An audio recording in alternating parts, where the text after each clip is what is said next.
Reclaiming Kuwait City, bomb-sniffing canines check out the U.S. Embassy to make sure the safety of returning diplomats is ensured. Thanks for joining us. I'm Rolf Wengate. I'm Catherine Cryer. As the last of the Iraqi guns are silenced and the celebration and jubilation of the end of the war begin to fade, the people of the embattled nations must now turn to the sobering task of burying their dead and rebuilding and getting on with their lives. By the end of the week, the Emir of Kuwait is expected to be back home in liberated Kuwait City, and the State Department says it's now ready to reopen the U.S. Embassy there. A Marine Special Forces unit dropped in on the embassy compound to make sure no bombs or booby traps await returning diplomats. The troops rappelled in and combed the grounds with bomb-sniffing dogs. We have not found any evidence of any booby trapping yet. There's evidence that they have been in there because of the Coke machine is destroyed and some of the other evidence, doors and windows broken. But right now, they're still clearing it, but there's no evidence of booby trapping. Throughout Kuwait, Allied troops have begun the mopping up process, destroying Iraqi military hardware abandoned by fleeing troops. And Allied commanders say the troops remain on full alert in case they run up on Iraqi soldiers who have yet to hear about the ceasefire. If they don't show any hostile intent, we're allowing them to proceed. And this is a very dicey equation. In other words, the first thing we're going to be very conscious of is the safety of U.S. or coalition forces. Can troops go by there with their weapons? They can. But if they come up to us and there's any indication on our part, there will be no doubt that we're going to take the actions necessary to protect the forces. Several isolated instances of Iraqi soldiers firing on Allied troops have been reported since the ceasefire was called. In Baghdad, jubilant Iraqis celebrated both the ceasefire and what it means for their city. No more Allied air raids. Dawn in the Iraqi capital broke sunny and clear. Young children took to the streets to play soccer and other games. Women walked to markets to buy food for the evening meal, and groups of men huddled in the sunshine, discussing perhaps Baghdad newspaper claims that Iraq won the war. In the meantime, in Israel, the government lifted the emergency civilian alert for Iraqi missile attacks. People immediately began unsealing their rooms of plastic sheets and masking tape and put away their gas masks. The Israeli government calls the Allied defeat of Iraq a glittering victory.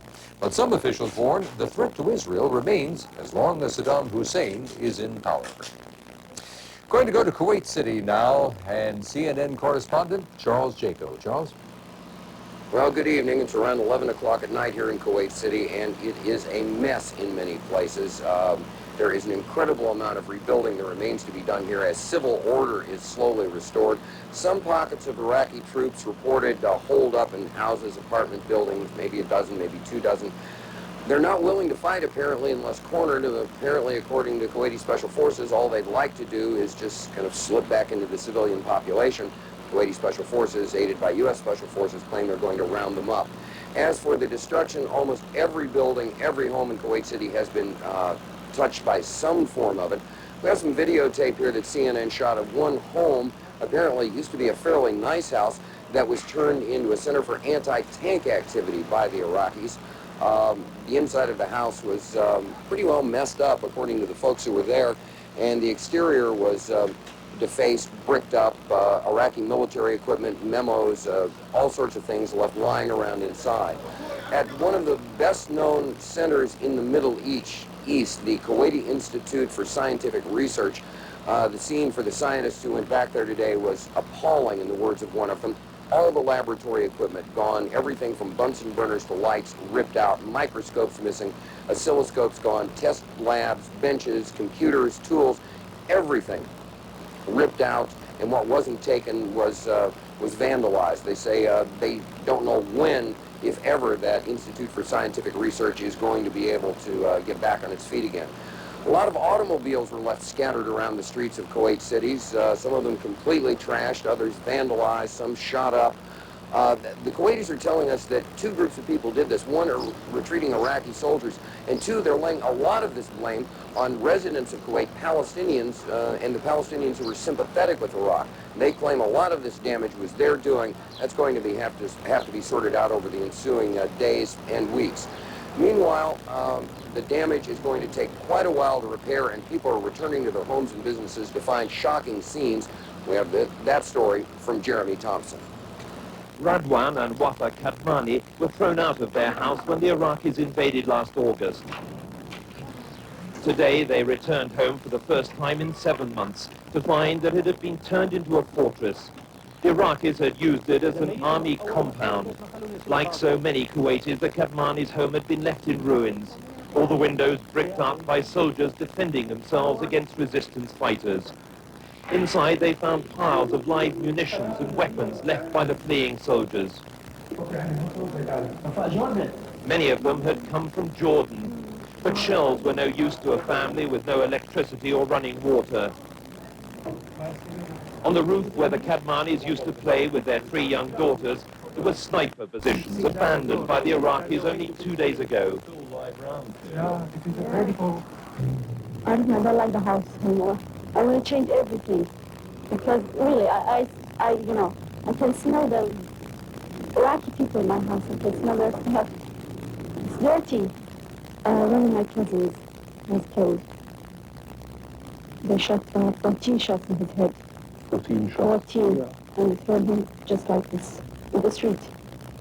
Right next door, a friend's house, which had been commandeered by Saddam Hussein himself when he visited the city a few weeks ago. The owner, Mrs. Latifa Al-Mullah, had been thrown out of her home so that Saddam Hussein could sleep in her bed. She cautiously checked inside for the first time, fearful of booby traps. He said one night, the night he prayed on the seaside. How do you feel about it? There is no word to explain this. All across the city, the liberating armies vented their anger on images of the man who'd ordered the destruction of their city. For the moment, impromptu martial chanting had preceded martial law as the coalition's Arab troops reveled in their victory. But not all the Iraqis had escaped. The Kuwaitis unexpectedly led us to a cell. Inside, over a dozen Iraqi soldiers who'd been locked up by the local resistance. This bedraggled group of prisoners now vehemently denouncing Saddam Hussein. We want to stay here because we hate the war and we want peace. And we hate Arabian. We hate the President Saddam. Their captors say they'll hold the Iraqis hostage until Saddam returns the Kuwaitis who've been abducted. They don't believe they're innocent. Because they are behind bars now. Get them out of there, and you'll see. Yeah, murdered, I told you. In a morgue at the Al Sabah hospital, we saw graphic evidence of the Iraqis' campaign of violence. The bodies of Kuwaitis who'd been grotesquely tortured and then executed. Some shot dozens of times. These men had come in search of a missing brother. The scenes inside this one morgue give only the slightest insight into the slaughter of the last 7 months. Everywhere we go, we've been hearing stories of executions, of torture, of maiming. Nobody knows the exact number, but it seems likely that thousands upon thousands of Kuwaitis have died before this town was finally liberated. Now, some of the perpetrators themselves also lay dead in Kuwait City. We came across an Iraqi secret police general who'd been killed when his car crashed into his own vehicles in the panic to retreat. Jeremy Thompson, ITN in Kuwait City. There's supposed to be a march and silent vigil on the street behind me tomorrow in front of the U.S. Embassy, the British Embassy, the French Embassy. It has 3 purposes. 1, to thank the Allies who helped liberate the city. 2, to hold a silent vigil and prayer for the people who were killed and tortured by the Iraqis, allegedly, according to the Kuwaiti resistance. And 3, to remember those that the Kuwaitis say were hauled off to Iraq by the retreating Iraqi army. That number, the Kuwaitis claim, could be anywhere from 3,000 to 30,000 citizens of Kuwait City who were hauled out of shops, homes, even mosques at prayer last Friday and taken north with the retreating Iraqi army. Charles Jaco, CNN, reporting live from Kuwait City. And when we continue, we'll talk with our CNN senior White House correspondent, Charles Bierauer.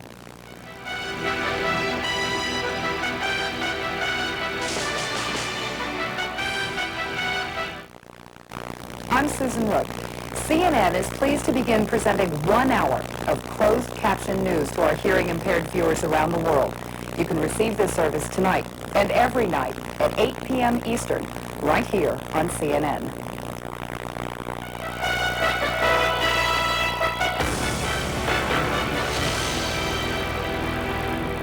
The White House has been very busy today, closing out the ground operations and opening up the diplomatic channels. Let's get an update now from CNN senior White House correspondent Charles Bierauer. Charles? Kuwait's ambassador to the U.S. is meeting with President Bush now in the Oval Office, Catherine. It is, as you say, part of a round of consultations. We hope to get a little more information out of that meeting. Certainly the U.S. very much concerned about the reconstruction and reestablishment of the Kuwaiti government and indeed the whole arrangement in the Persian Gulf area. There is this ongoing round of consultations. The British foreign minister was here yesterday, the German foreign minister tomorrow. Today was also the French foreign minister's turn, and he was with the president in the Oval Office a short while ago.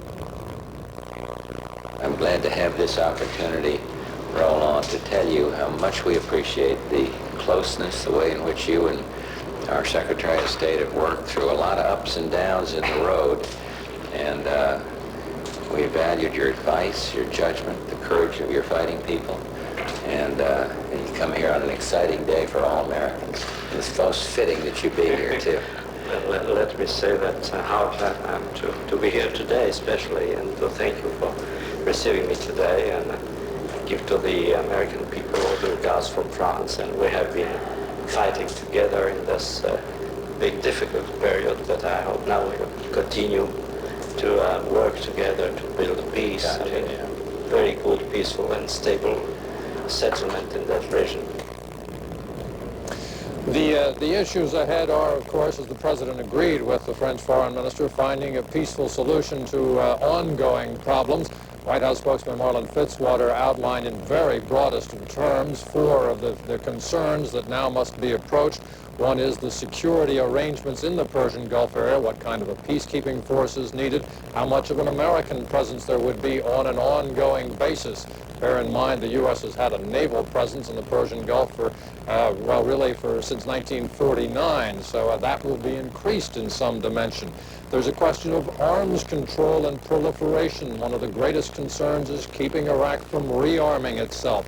That's a point for all the allies to consult on. There is the Arab-Israeli question, which will not go away and will be addressed in some dimension. In fact, when the French foreign minister left here, he said that he thought the Palestinian question is the most urgent of all those that has to be dealt with. And the fourth one enunciated by spokesman Fitzwater is the question of economic cooperation, how to rebuild these areas, including Iraq. It's got to get back on its feet. So plenty to be done in the days ahead. Mr. Fitzwater said there is some relief that the daily tension is gone. There is a sense that they have to be realistic here, though, and in consultation with the allies, the feeling that there are still many trying and frustrating days ahead. In the words of Mr. Fitzwater, there's not a sense of finality here because there is too much left to do. Catherine? Well, Charles, talking about urgent questions, one on the mind of many Americans, all Americans, is the troops. Has the President made any comment at all about when the troops will be coming home? Well, the President has said he wants to get them home as soon as possible. That's a very vague indication of when things will happen. Mr. Fitzwater has indicated, think in terms of days rather than weeks, but in reality, it's going to take a fair amount of time. Fitzwater did point out at his briefing earlier today that it took 7 months to get more than 500,000 troops over into the Persian Gulf area, that it is going to take several months at least to bring them back. I would imagine that what the President wants to do is to start moving some of those troops as quickly as possible, but that it is going to be a process that stretches out, and there will be few coming in the beginning, more as it increases, And as I indicate, there will remain a U.S. military presence, and a greater one than there has been in the past throughout the Persian Gulf area. Catherine? Charles Bierbauer at the White House, thank you. Ralph? The United States and Iraqi ambassadors to the United Nations held a brief private meeting just a short time ago. The session followed a meeting of the UN Security Council that ended about 90 minutes ago. The members of the Security Council took note of Iraq's decision to abide by the 12 UN resolutions, but the Council took no action on a call for a formal ceasefire. The Council President is planning on holding the one-on-one meetings with various Security Council members, as well as of representatives from Iraq and Kuwait. British Prime Minister John Major says now that a ceasefire has been declared in the Gulf, the challenge ahead is to make sure that Iraq is incapable of further aggression. The British leader told the House of Commons today that the United Nations should take a leading role. Through the United Nations, we should also seek a commitment from Iraq to destroy, under international supervision, all its ballistic missiles and weapons of mass destruction, and not to acquire such weapons in future. Mr. Speaker, I am sure that the whole House will join me in congratulating the forces of the United States and other coalition forces on their historic and comprehensive victory, which has destroyed Iraq's offensive military capability. We are thankful that it has been achieved with very few coalition casualties indeed, and our hearts go out to the families of all those who have lost their lives of every nationality. The Prime Minister says the UN should hold talks on how to forge a lasting peace in the Gulf region. Baghdad residents have been riding a seesaw of emotions over the last few days, uncertain of war or peace. But since the conflict ended, a weary and embattled city is resounding with the sounds of celebration. CNN's Peter Arnett reports. Baghdad's first night of peace in a month and a half. But even without bombing, the city is still a ghost town at night. The ceasefire has brought peace to the skies, but not light to the city. The electric power stations were hit weeks ago. The only lights in the streets of Baghdad are the kebab coals and the lanterns in the restaurants where customers eat. There are still the sounds of gunfire in the night, but this time they're celebratory. This normally busy holiday eve, normally busy in non-war times, is eerily quiet. Much of Baghdad's population is still in safer communities to the north, not yet returned. The full impact of the ceasefire was apparent late afternoon. Youth took to the streets for the first time in weeks to play their favorite sport. Schools and universities have been closed since early January, and there is no word on their reopening. Whole Baghdad communities in Center City were bustling with unaccustomed life. While most were spared air attack, the collateral damage from military targeting spilled into their communities sometimes.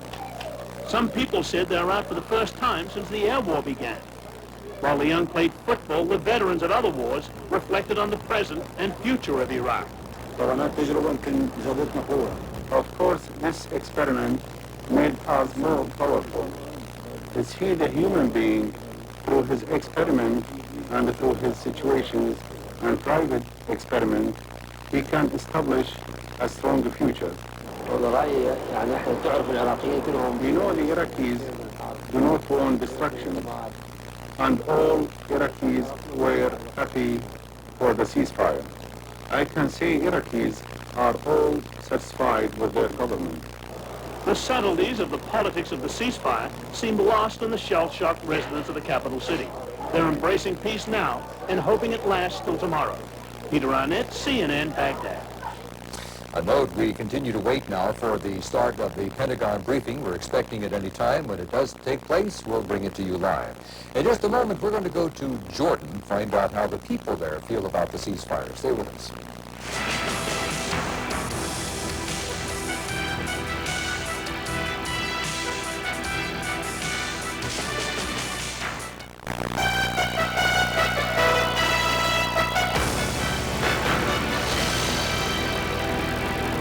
With the war now over, the mood has changed somewhat in Jordan, but the people still back Saddam Hussein and defy the United States. CNN's Lucia Newman reports from Amman. Pro-Iraqi demonstrators were again out in force on the streets of Amman. But on this day, there was a difference. A sense of relief that the fighting was over. I'm very happy because there is going to be peace. and this is good for everybody. He's hero, and he's the hero of peace and victory. The happiness on the faces of many Jordanians is also a reflection of disbelief, a feeling that Iraq is the victor, despite all the evidence to the contrary. This is an indication that the Western has lost, because Mr. Bush will not agree to ceasefire unless he was defeated. Jordanian officials, though, are more realistic. What we are interested now is to have a ceasefire that could hold and to allow the Iraqis to get their basic needs. Even as the cessation of hostilities was being announced, Jordanians were sending off truckloads of food and medicine to their Iraqi neighbors. The government, though, emphatically rejects charges that it provided weapons to Iraq last month in violation of the UN arms ban. Jordan would not ship any arms after the war or before the war, during the crisis. We can deny it in a very clear manner. It's hoped the end of the war will bring back tourism to Jordan, where the economy also has suffered badly because of the prohibition of trade with Iraq, this nation's biggest commercial partner. The main focus of attention right now, though, is shifting rapidly from Iraq to the Palestinians, who make up over 60% of Jordan's population. The mood here is of continued defiance, and people say they will go on with the struggle until Palestine is returned to its rightful owners. While the fighting in nearby Kuwait and Iraq may be over, in Jordan the hostility towards the U.S. and its allies is as strong as ever. In fact, Jordanian officials say it might even grow, unless the West now shows it's equally interested in seeing that UN resolutions on the Palestinians are also respected. Lucia Newman, CNN, Amman. And in just a minute, we're going to get an update from Wall Street. Stay with us.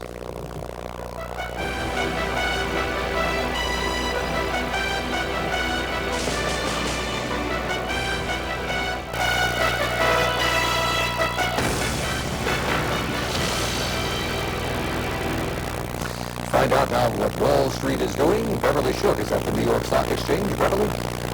Well, here on Wall Street, the Dow Industrials can't seem to find any clear direction today. The Dow had been up 18 points and then down 18 points. Right now, the 30 Industrials are down 3 3/4 points at 28.85 and a third. Volume is very heavy, 196 million shares traded hands. Advancers still ahead of decliners, 3-2. The broader and secondary markets are all higher at this hour. The stock of Walmart is down 1 1/4 points. Analysts disappointed with the retailer's fourth quarter earnings, even though they rose 13% compared to last year. And in the credit markets, bond prices are softening further today. The Treasury's 30-year bellwether issue is down 0.5 point, the yield of 8.18%. But oil prices are edging higher for the fourth consecutive trading day. Traders anticipating possible OPEC production cuts. A barrel of the U.S. benchmark crude is up 44 cents at $19.30 a barrel. Precious metals also climbing today, but gold is right now up $5.70 an ounce. Silver up a sharp 15 cents an ounce. Analysts say industrial demand could increase with the end of the war. In Washington today, the nation's top banking regulator wants to bolster the Federal Deposit Insurance Fund by increasing its credit line of the Treasury to $20 billion. But William Siegman isn't suggesting taxpayers pick up the bill. We're not asking Congress for any money. All of the funding under our proposed plan will come from the banks. The banks will borrow funds and will dedicate the premiums that they pay, the price they pay for insurance, to pay for the borrowing. So it was a sound financial plan. Siegman's plan supplements a stopgap funding measure the FDIC is considering today. And that's the latest from Wall Street. Right now, the Dow Industrial is down 2 3/4 points. I'm Beverly Shook reporting live from the New York Stock Exchange. Thanks, Beverly. And our coverage continues right after this.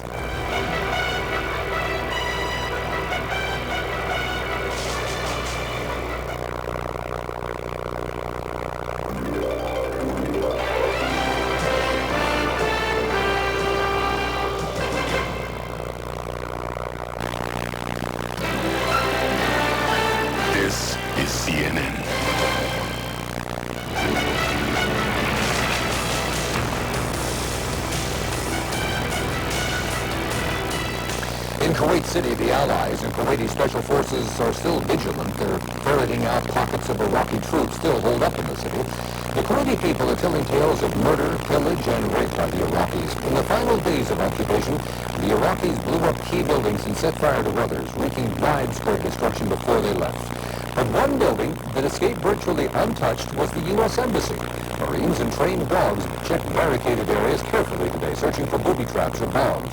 The U.S. State Department is ready to reopen the embassy, and the Emir of Kuwait is expected back by the end of the week. In the meantime, U.S. military officials there say there have been several violations of the ceasefire, which could be due to a lack of communication. At 12:30 this afternoon, Iraqi T-55 tanks and multiple rocket launchers fired on elements of the 18th Airborne Corps as they were trying to remove the remains